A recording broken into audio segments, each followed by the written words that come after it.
Have you noticed something interesting in Rwanda? A young man turns 30, a young woman turns 30, they have a degree, they have worked for years, some even have good jobs. But if you ask one simple question, what do you own? The room becomes quiet. No house, no land, no business, and very little savings. Today, let's have an honest conversation. Why do many young Rwandans struggle to build wealth before 30? And before anyone gets angry, this is not an attack on Rwanda. If you are from Uganda, Kenya, Tanzania, or Burundi, this might also be your story. From the outside, Rwanda looks successful, clean streets, beautiful buildings, modern roads, and good organization. So many people assume young Rwandans are also doing very well financially. But is that really true? Let's talk. When our parents were 30, many already had land, some had built houses, others had farms or businesses. Today, many graduates at 30 are still renting small rooms. What changed?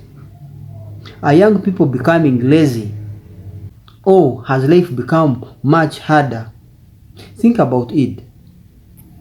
You get salary, pay rent, pay transport, buy food, pay internet, help your parents, help your brothers and sisters, handle emergencies.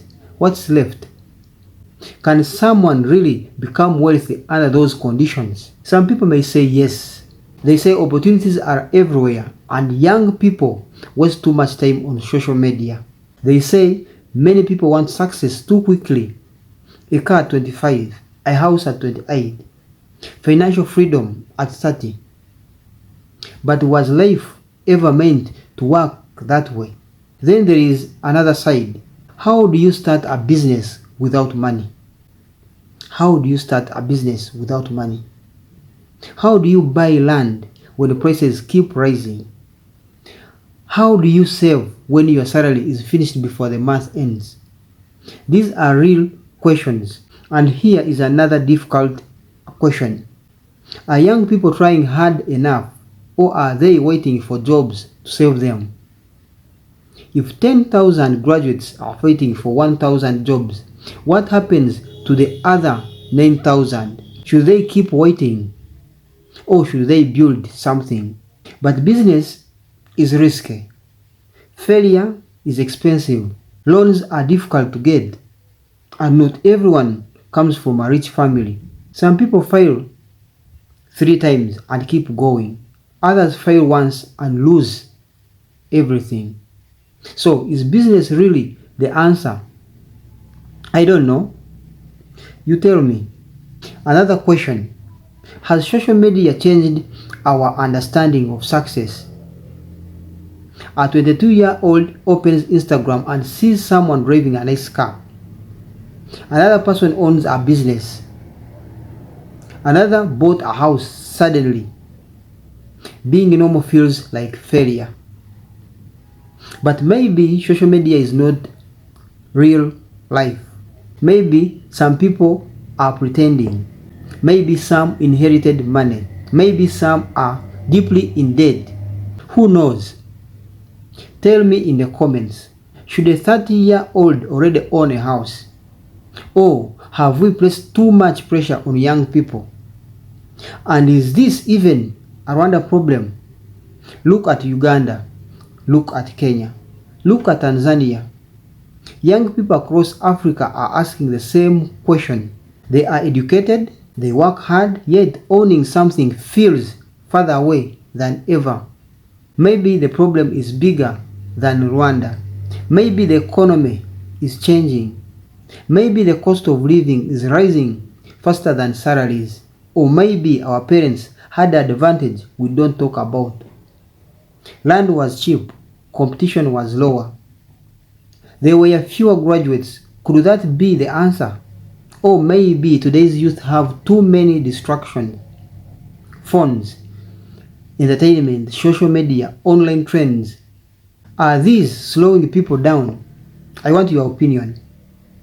If a young Rwandan reaches 30 without land, a house, or savings, who is responsible?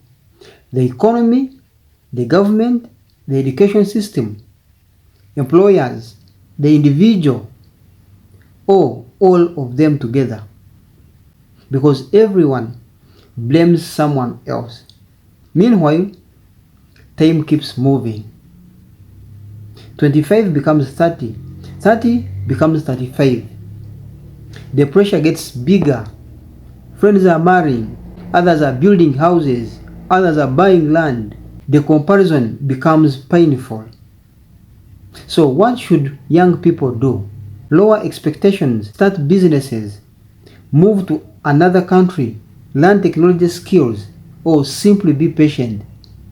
There is no simple answer. Maybe you are successful before 30. Tell us your secret. Maybe you are struggling despite working hard. Tell us your story. Maybe you think young people are lazy. Defend your opinion. Maybe you think the system is unfair. Explain why. Let's have an honest discussion. No insults, no anger, just real experiences. So my final question is this.